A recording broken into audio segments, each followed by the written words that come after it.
Hello, everybody. I am Ian Williams, President of the Foreign Press Association of New York and the USA. And we are today with Reza Afshar, who has just taken over as Director of Independent Democrat, who our old friend Khan Ross, which our old friend Khan Ross used to head. Khan Ross, you might remember, I think it's worth remembering, was on the British delegation to the Iraq Sanctions Committee until he got so disgusted with it, he sort of walked out and decided that countries needed representation by diplomats. He was most famous in the Sanctions Committee for playing classical music to calm everybody down. I'm not quite sure it worked. I don't know whether Reza has any similar tricks of art that he wants to share with us about getting unlikely opponents, like playing Greek music to the Turks in Cyprus and vice versa, and any attempts are there. Now, the interesting thing about International Diplomat is it's almost like one of those obscure games where you look for forgotten countries or countries that have been overlooked. They've got them from all over the world, and I've specialized in them for 30 years at United Nations. People used to come knocking on my office door saying, does this country really exist? As they asked about Nauru or the Marshall Islands. And in this, nowadays, we have lots of unrecognized countries, some of which have got enough money to buy recognition, and some of which are happy to recognize other people as long as they get enough money. So, Reza, I mean, one of the key points at the moment is that you have been advising the government in Kosovo, and they have recently had what appears to be, of course, one shouldn't take it for granted, a US-backed coup against a US-backed government in order to give the President of the United States a diplomatic triumph. And what makes this all very relevant is the person behind this is one Richard Grenell, who was the press officer at the UN for, amongst others, none other than John Bolton. And before he became ambassador to Germany and almost started World War III, from a cynic's point of view. I don't know whether he's a friend of yours, Reza, but I will go ahead. So, I mean, you're representing Kosovo. What the hell is happening in Kosovo? Because it's been 20 years, it's effective independence, but it's still not recognized. And it's got all of those factors that you specialize in, of different interests, of people who have obscure principles that would otherwise sympathize, like the Spanish can't allow an independent enclave to go because it sets an example for Catalonia and so on. So how would you summarize Kosovo in a tour d'horizon?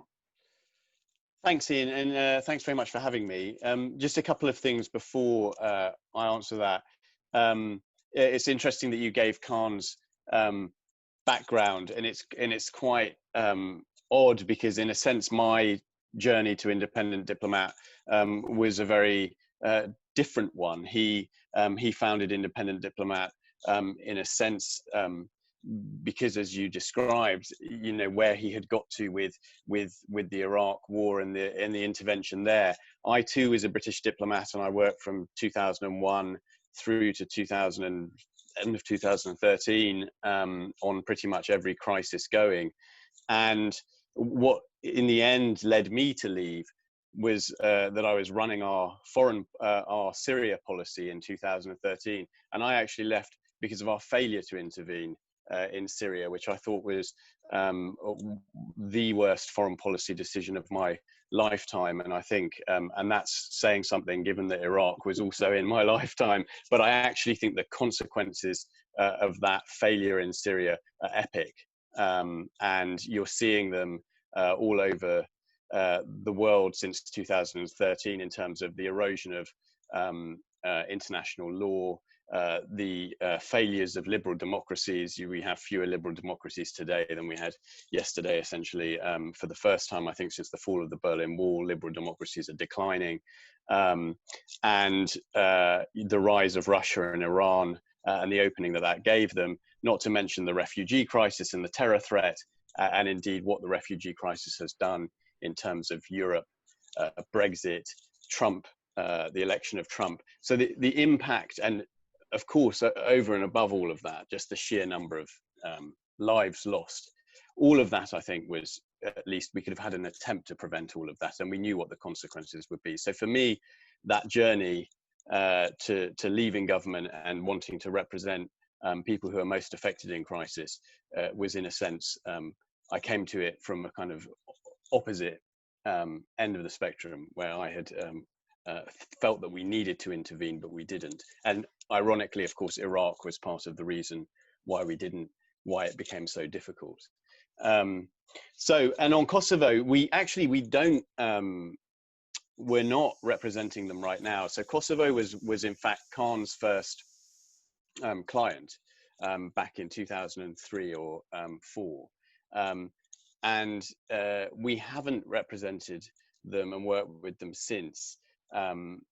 Although, you know, obviously at the moment, it feels like there is potentially some work to be done there, but we haven't decided and haven't worked with them since. I mean, it seems to me that, you know, there are a number of factors that are just getting in the way of, you know, that kind of formal recognition, and chief amongst them, you know, when you look at the UN system, is Russia, and how Russia is able to block certain things. And, you know, those of you that have followed, and I'm sure you have, Ian, that have followed cases like in the past, like Syria, for example, or like Libya, you will have got into the ins and outs of the recognition committees and so on, and how countries can be recognized at the UN, and the process that takes. And I think with an adversary like Russia, it becomes very difficult then to get that. I think what Kosovo does have, and has very successfully done, is to create legitimacy for itself, just through the sheer number of bilateral recognitions that it has. What's interesting now is what is going to happen with this US offer to host things. You know, if it's going to be successful, you know, the European Union has to play a massive part in it. And you know, the big incentive in this process, both for Serbia and for Kosovo, is the same thing: it's European Union membership. And so that's where the leverage is, that's where the incentive is. And so the European Union is going to have to be very, very heavily involved. It's not clear to me from other initiatives that this administration has taken in the US that there's really ever a real plan, a real diplomatic plan and strategy. And that's where, you know, you get these failures, you get this sort of, you know, this statement of intent, but none of the work to back it up. And fundamentally, diplomatic outcomes are about really hard work and strategizing your way through it and working out how to get to the end goal. And if you can't do that, you're not going to succeed. Well, you're sort of, let's say you cherry pick your candidates in a sense. Obviously, they need to come to you, but you don't necessarily pick everybody who comes to you. You want a level of democracy and popular support there. But I mean, there are limits, because the old Balkan thing that was quoted to me at the time of Kosovo and before then Bosnia was, why should I be a stranger in your country when you can be a stranger in mine? It was the sort of standard Balkan riposte. And, you know, there's a limit to sort of fissionization. One of your clients, I believe, was South Sudan, which, you know, in principle, it looked great. It looked fine, very successful. And then they start a civil war almost as soon as the flags are up and down. It does not augur well for the fissionization as a diplomatic process. Yeah, I mean, I think that's right. And we don't, not everything we do is about, you know, independence at all. So we work with a lot of groups that are involved in conflicts and are trying to work their way through peace processes and so on. But the key thing for us in working with clients, and they come to us in three ways. They either approach us directly themselves, or a third party, like a state, sometimes recommends that we look at a particular conflict and a particular party, and sometimes we search them out ourselves if we're particularly interested in something. But we then go through a process of what we call the ethical review, and we assess the parties against that ethical criteria that we set. And we talk to a lot of other folks, NGOs on the ground, people who know the parties, states that know the issues, and try and really get a sense of whether the party that we're talking to has legitimacy on the ground. And that's basically the key thing. You know, are they legitimate amongst the population that they claim to represent? And do they have a commitment to the values of, in broadest sense, democracy? I don't mean it in the kind of Western sense. And to the rule of law, and is the direction of travel a good one? And we make that assessment, and then we go ahead and we do the work with them if we decide that that we're a right fit for each other. Unfortunately, as you point out, it doesn't, you know, just because you get success up to a certain point, it doesn't mean that things don't go wrong on the other side. And I think South Sudan was for the whole international community, was a real tragic case of really championing a legitimate cause and it all going wrong, you know, after you reach that point. And I think, you know, again, for us, from a sort of parochial perspective of our own organization, you know, we tested our ethical criteria, and we very quickly wrote to the new foreign minister there, and, you know, set out that our ethical criteria had been breached, and a week later we had to stop working with them for that very reason. But it is a great shame that these things don't work out necessarily. You know, you can reach the kind of legitimate goal, whether it's independence or participation in something, and still things go wrong. The world is difficult and complicated and grey. But I don't think that means that we shouldn't champion the causes, the legitimate causes that people have. I just think that as an international community as a whole, we have to be really finely attuned to the risks on the other end, and not kind of lose our focus. You know, the same thing could be said of Libya, where I think I was personally, of course, involved in the negotiations on the Libya resolutions back in 2011, authoring and negotiating them, as it was my responsibility back then when I worked for the UK government.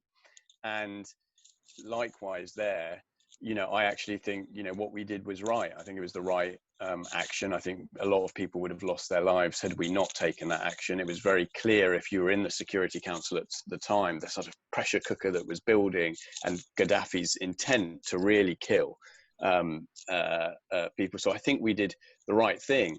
But you get to the other side of it, and as soon as, you know, Gaddafi was gone, the focus was lost, the political focus was lost. And I think that has allowed the situation in Libya to deteriorate, where there should have been much more support for building stable and sustainable future for the Libyans.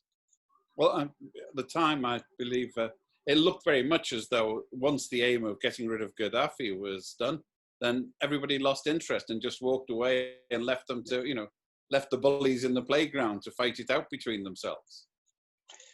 Yeah, I mean, it was very much the case. It had a lot of, you know, high-level political backing, Libya, and then it was very much the case that, you know, the conversations that happened after that objective, after Gaddafi had gone, it became, you know, the focus just dropped off. The political focus dropped off, and I think, you know, one of the issues was actually the Libyans themselves, because they had a lot of assets that were frozen. Their focus was unfreezing those assets, and, you know, their view themselves was, you know, we don't actually need a lot of nation building support, we just need the assets and we can get on with this ourselves. And I think wrongly, some of the political lesson that was learned by some of our political leaders from Iraq was, well, you know, the Libyans, those on the ground, have to be in the lead, and you know, if they don't want the help, we shouldn't force it on them.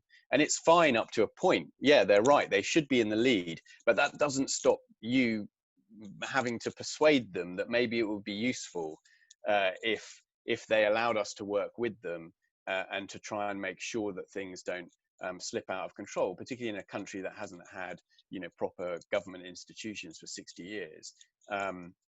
And yeah, exactly. And that effort, that effort to really persuade them, never happened, because, as I say, the political attention just dropped off it.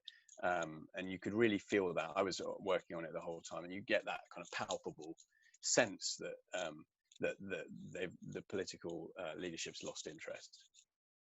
Well, one of my favorite cases that you're dealing with, I'm a former member of the Somali Seamen Social Club in Liverpool, where many denizens of what is now Somaliland used to, there were sailors in the merchant navy, and they used to have a club in Liverpool that stayed open after hours. That was very welcome. So we knew a lot of the people from Hargeisa and Somalia. Somaliland is actually on the ground, I believe, a success story. I mean, it's the best, most efficiently run part of Somalia. It's got sort of atavistic British tradition still going on. But I mean, it runs itself quite well, and yet everybody refuses to recognize it, not even Britain. We should expect the former British Somaliland to be amongst those that Her Majesty's government would consider. I think, again, I hate to disappoint you. We actually we also stopped with Somaliland a couple of years ago. But again, because it was a success.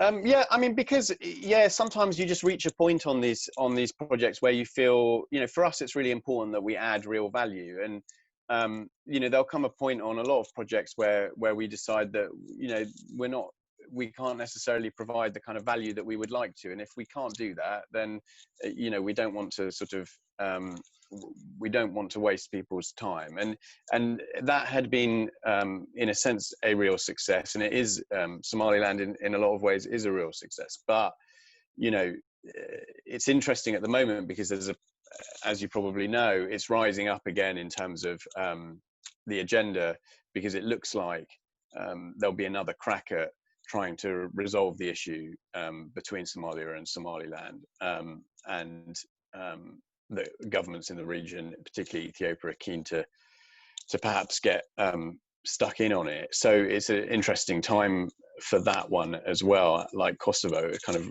emerging again as potential for resolution. But with these cases, Ian, again, it doesn't, and that's the thing with it, and this is why folks need representation and why they need help with it. It doesn't matter that if the majority of your population wants independence, you're set up to actually deliver it, you're actually governing yourself to a large degree. The international system is not really set up to accept that, even though technically it is part of international law and part of the UN Charter, I guess. The idea that you have a right to self-determination is enshrined in international law, but in practice it's very difficult for the international system that is based so much on individual states and their borders. It's very difficult for any country to step up and say, we're willing to recognize this territory now as its own country, and it always causes a lot of difficult questions to be asked, even within states that would otherwise be supportive, because they're thinking about the precedent that it sets. What if in my own country X, Y, and Z happens? Should I be supporting this elsewhere when I have my own problems in my country that could result in parts of my country breaking away? So it becomes a very, very visceral thing. And I think, getting to the point where those aspirations can be met requires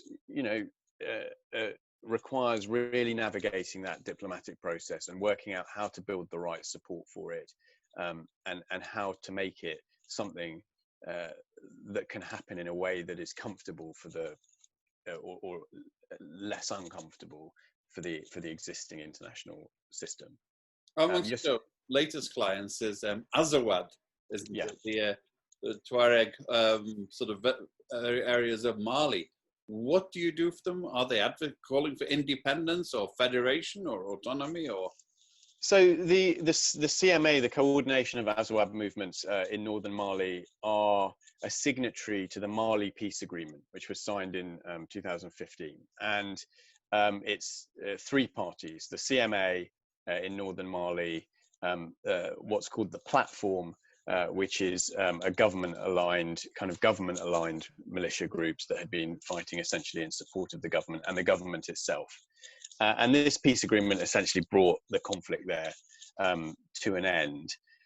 What the CMA is looking for since that agreement was signed is the implementation of the agreement. So it has lots of elements to it, the agreement, but they haven't actually been implemented. And key for the CMA in the north is that they get actually some dividends from the peace process. The idea that they have signed this peace agreement, which of course is a compromise and doesn't give them everything they want. The point of it is that it also has to bring benefits to them, and in particular, development of the north in a way that is fair and commensurate with the rest of the country.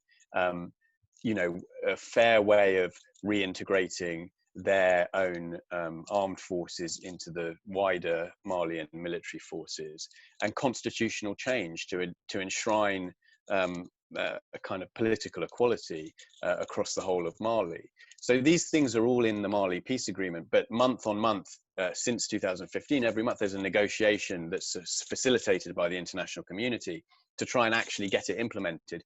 But progress has been incredibly slow.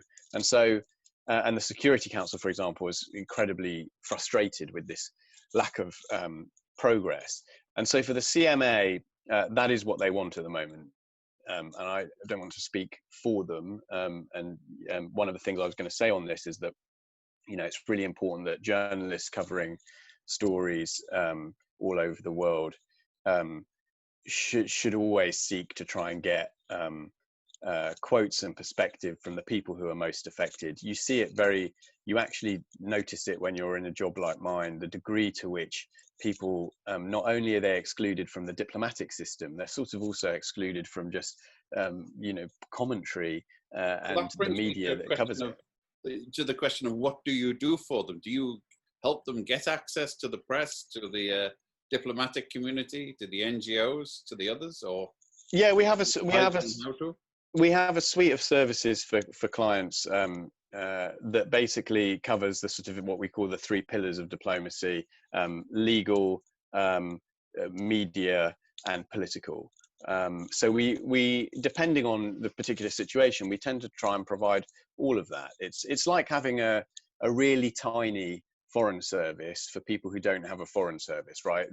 If you take the CMA, for example, they're expected to negotiate within this international framework every single month. The government of Mali has a foreign service. All the international actors around the table, they all have foreign services. They're fed information and they're given advice, and they can act on that advice. The CMA doesn't have a foreign service, but they're expected to negotiate. So in a very modest way, we try and provide the service that a foreign service provides, but on a much smaller scale. Which raises the question, of course, how is this paid for? Because immediately the people with tinfoil helmets will say George Soros, Ford Foundation, KGB, CIA. Who pays for this? Yeah, I mean, like any NGO, we get our funding from a variety of sources: foundations, governments, primarily, sometimes individuals who would be interested, but mostly it's governments and foundations. And it's actually incredibly far more uninteresting than the kind of conspiracy theories. Like every NGO and registered charity, and I think here we're also a registered non-profit in the United States. We publish our books every year. It details who our donors are and all the rest of it. And the kind of donors that we attract are ones who are interested in fair outcomes in diplomacy, whether they're states or foundations, that recognize the fact that there's always marginalized actors, and you get better diplomatic outcomes if you help them to negotiate. And it's not always even a matter of supporting their particular goals. You may not agree with what they want to do, but you recognize the fact that if you're going to get to an outcome, you've got to engage them, and they've got to be part of the process. Otherwise, peace processes, peace agreements are never going to be sustainable unless you've properly consulted people, and they need that help to engage in those processes. We have a question from Robert Papa here, and I think it was about Kosovo, but it could equally apply to Azawad. Is the USA supporting border changes and wanting to take its forces home? Answer: I don't know. I'm afraid I don't know the answer. I hate to disappoint. Very explicitly said he wants to take the forces home from Kosovo. I know that, and of course there are forces in Mali which are little known and probably unpopular. Yeah, the answer on the answer on Mali is look, the Americans have talked about look, it's very easy. I'll make myself unpopular with this. It's very easy to look at an administration like the Trump administration and just disagree with everything they think or say or do because it's the Trump administration. And a lot of times, a lot of it's really disagreeable. But it doesn't mean that in there sometimes there isn't a nugget of something that is actually reasonable. And I think, if you look at what they said early on about peacekeeping missions, I actually agree with that. What they were getting at, which was, if a peacekeeping mission is not going to be fulfilling its political objective, then we should think about scaling it down or ending it. And that is right. These missions aren't just there for the sake of it. They are there to achieve a political outcome, all of them, every single one of them. And if you look at, Cyprus, for example, you've got a peacekeeping mission there that's been there in the middle of Europe for so long, in a conflict that should be resolved. That political objective should be met. And I think likewise on Mali, they've been saying the same thing, which is this process is just going on and on. It's not being implemented. And meanwhile, we're pushing all these forces into what is a dangerous conflict, but without really seeing that political horizon. So I have some sympathy with that element of things. Now, how you execute it and how you go about it is a different matter. But your other former clients are the Polisario Front in Western Sahara, and they're John Bolton has been quite consistent. He says, we've got a peacekeeping force to supervise a referendum that we've been talking about for 50 years, and it hasn't happened. So what are they counting? Are they counting the votes in a referendum that non-existent? What are they doing? And of course, what it does is it stabilizes the situation. And I suppose, like in Cyprus, the question is whether that situation is stable, whether it can actually be precipitated at some point, or you're just fending off the inevitable. Yeah, I think, that's the point. And again, I agree very much with the sentiment on Western Sahara, which is, again, the purpose and mandate of that peacekeeping mission is very, very clear. Some countries around the table at the Security Council refuse to even say there are in MINURSO, that they refuse to spell it out because it stands for referendum. That was the purpose of that mission. And if the mission isn't going to achieve that, is not going to even work towards it, then you've got to rethink what's going on there. And it's the same with all of these peacekeeping missions. The political objectives, they've got to be pursued, and they've got to be pursued actively. And the Security Council has to play its part in making sure that the work that's done heads towards those political objectives. Otherwise, what's it doing? Well, I was actually in at the birth on that one. I was in the press room at the UN when Jacob Mance, the Swiss diplomat, said it'll all be over in a year because we know exactly who can vote. We have the Spanish census of 1970 or whatever, and we just have to give them the vote. And I said, have you told the Moroccans? And 50 years later, of course, the Moroccans are still refusing to allow them to vote, and the French won't let the issue be brought up. And I think, it was Iraq, but Jim Baker was involved in this. He said nobody has a dog in the fight. And that's the real issue. And if you look at it now, what's shocking is, you've got this Security Council mission, that has been without, we don't have an envoy, the Secretary General's envoy. We haven't had one for a year since the last envoy stepped down. A whole year without someone taking forward the politics of this, without someone even being appointed to take forward the politics. And again, that kind of feet dragging that happens because of the way that the Security Council operates is really damaging. And at the end of the day, this is people's lives on the ground who look at this and say, is there any point in us being committed to a peaceful resolution of this crisis? Is there any point of us hoping even that this is ever going to resolve itself? And that is the worst thing about that kind of failure to move the politics forward, is that it really saps hope. It really removes hope. And once you start removing hope from these situations, you're asking for trouble, So you're not involved with them anymore. You have no. No, we are, but the Polisario. I'm sorry, we're. You are okay. Everyone's sorry, obviously we are. Your clients are in and out like. The clients. We still work with on Western Sahara with the Polisario. With the Polisario Front, Southern Transitional Council in Yemen, the CMA in Mali, and then on other issues we work with civil society groups, for example, on Myanmar. We work with a big global network of refugees, the Marshall Islands on climate change, and we also work on helping and working with female negotiators across all of our projects, and a bit broader than our projects as well. You mentioned one there that's a matter of perennial interest that keeps coming up. South Yemen, Aden. No, it's been ever since the British were chased up the gangplank of Baina Point by the various factions. It's been on and off. People forget that South Yemen was actually the only Marxist country in the Arab world for a while. Are they wanting a federation, or are they wanting independence? I mean, they're also, sorry, by the way, people forget that it was, its own country until very, very recently. It was the early 90s. It's not that long ago. I stumbled across the peace negotiations. I think it was in the Byblos restaurant on 2nd Avenue when all the various factions were having a big meal together and sorting out the peace after the last outbreak.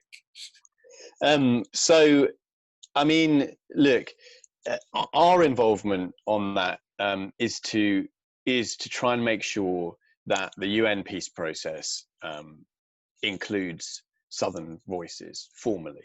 Again, you can't make peace and have it hold if you're not going to involve a key actor in a situation where, yes, that key actor and a lot of that population do want to be independent. Now, will that be what they end up with? Are they prepared for it to be less than independence?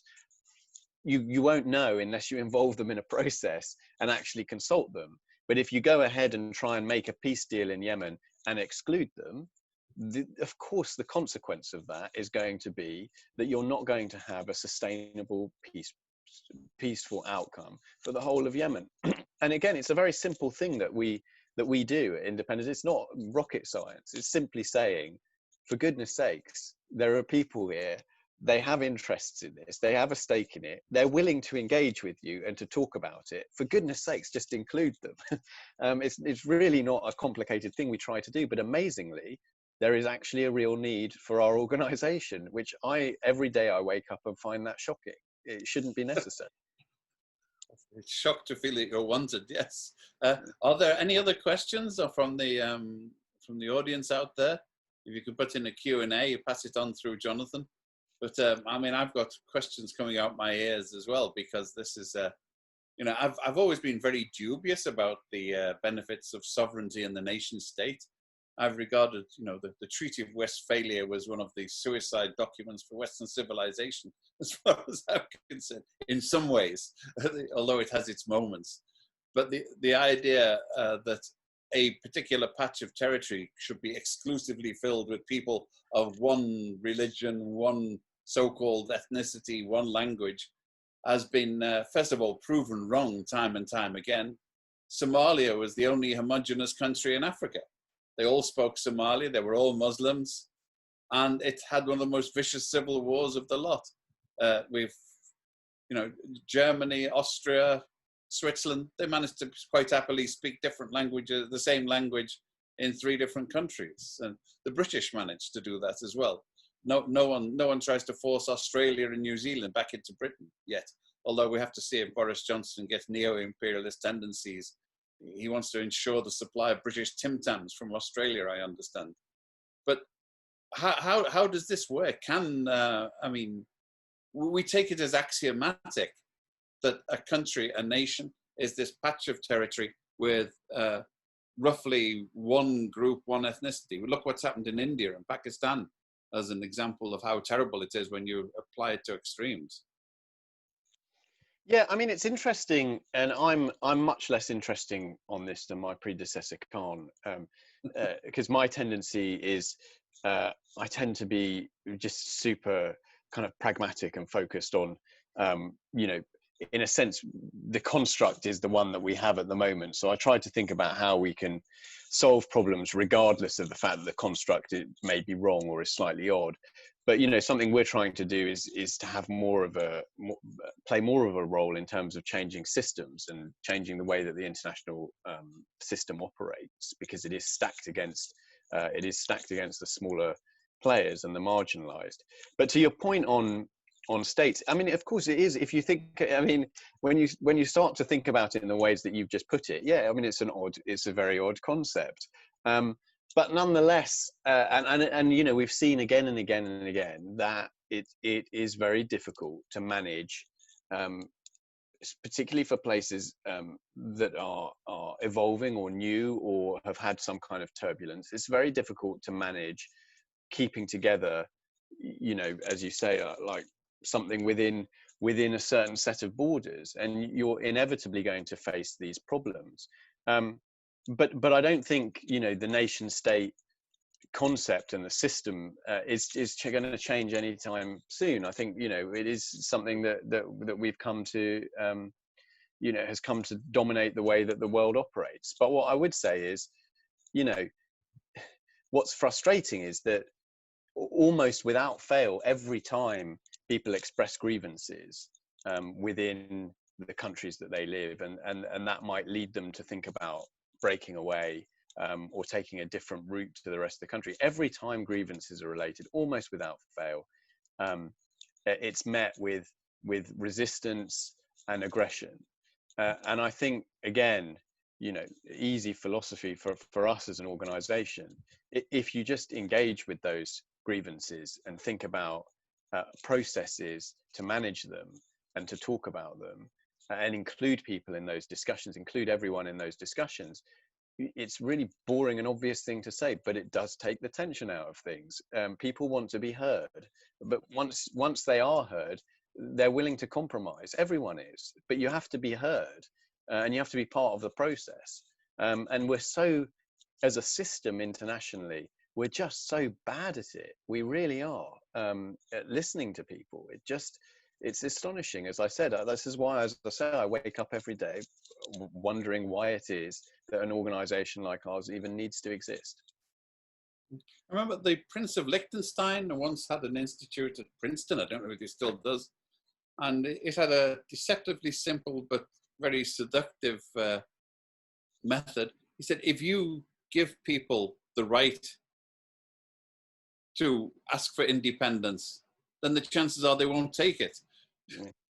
It's people whose rights and options are taken off them who fight for it more often than not. I think British governments have tried to force the Welsh into independence, and the Welsh haven't really been very interested. I mean, I think it's spot on in that that when you exclude people, you harden people's positions. Of course you do, because they're not engaged in a process that leads them to compromise. So you force them to harden their positions. Scotland's a good example with the UK, where actually in the end the UK, the government in Westminster did the right thing. It let people have their say. It was the right thing to do. I was surprised that they were willing to go there, but it was right. And the outcome at that time, obviously pre-Brexit, the outcome, as you say, it wasn't overwhelming majority against independence, but ultimately they decided collectively that they didn't want it. And if you keep denying it and denying it and denying it, I'm sure that that outcome would have been different.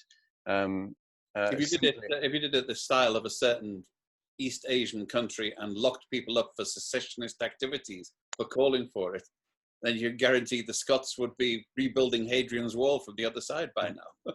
Well, exactly. I mean, yes, and I mean, it's interesting, obviously, on that front in Scotland, whether you suspect that Brexit is going to change things there, which is, I think, we'll see. You haven't been engaged by the Generalidad of Catalonia yet? That is an old project of ours. Not for a long time. Not for several years. That was an old project of ours. And well, you've seen the outcome there, and I think I think again it's another example. I mean, you wonder if the Spanish looked at what the British did with Scotland. You wonder if I'm not really sure why they wouldn't look at that and say, well, actually, maybe it's best that we do let them have their choice. Because I think if they'd done that, fairly rapidly and early on, I'm not sure that the status quo would be upended. But again, it's that sort of digging your heels in, and with Spain, it's slightly different. They've got lots of different regions that potentially could pull that card, and I guess that's a big driver for them. But at the end of the day, you just can't consistently ignore widespread request to consider one's status, or to consider the manner in which they engage in the country politically. It's just common sense. You've got to listen to people. The tricky stuff is what's the threshold for something being legitimate? What makes something legitimate, and at what point? Well, size is an issue here, of course. I mean, as the Spanish might get, I've often thought it odd that English speakers don't have the same rights to self-determination in Gibraltar and the Malvinas or the Falklands that would be accorded automatically to another language. But then there's Ceuta and Melilla on the other side. And one of the things, of course, is that in this, there's a lot of hypocrisy to go around. That, I have a right to a unified country. You don't, because of one reason or another. Yeah, and I mean, but that is the international system, and that's what I mean when I say it's stacked against people. I mean, it's not an issue of consistency or a consistency in the way things are applied. The international system is by design incredibly unfair, and again, this is why we exist as an organization. It's stacked against the marginalized. They're not included in decisions, and what we're trying to do in our very, very small and modest way is to try and change that and make sure that people are included and do have a say. And I think it makes for better decisions, makes for better outcomes. It makes for a more stable and inclusive international community. It's in everyone's interests. So do you have any more clients coming down the turnpike that we should pick up our cameras and reporters' notebooks and flee to or fly to, I should say, to see what's happening? No, I mean, at the moment we are, the list that I gave you is where we're at, and we're a very small organization. So our ability to pick up new clients and do more work than we're already doing is pretty limited. We do rotate quite a lot, and we do bring new things on, but right now we're focused on our current list of clients, and we've still got a ways to go to help each of them. Okay, well, I think we're coming towards the end. We should let everybody know that you can get hold of Independent Diplomat if you want contacts with any of these countries or comment. I'm sure they'd be prepared to oblige and provide comment. It's at the sort of the cutting edge on the event horizon of international diplomacy, international diplomat. Thank you very much, Reza. Thank you. Thank you, everybody, for coming. And I hope this was a useful tour d'horizon. We have more webinars coming up soon. We're intending to get, we're going to look at the International Criminal Court and the US sanctions against it soon, which is related to this. Who knows? Might try and get John Bolton on as well, because he's bound to say something controversial. He always does. But let's hope we can. But thank you very much, everybody. This has been the Foreign Press Association. Please keep in touch with our website, keep in touch with our YouTube videos, and let us know if there's any other particular subjects or speakers you would like. Thanks again, Reza. Thanks, Ian. Ian, can I have you for 2 minutes? Are you off the live thing? No, we're still on. I was just going to ask Ian. It's fine. I was just going to ask you if you could. I don't know how your membership is, but if I sent you that flyer. I did send it. We sent it out this afternoon. Oh, that's fantastic. Yeah, that's great. Okay. So everybody, you should have got this afternoon the flyer explaining Independent Diplomat and what they do and how to get in touch with them. Thanks so much, Ian. Thanks a lot, Reza.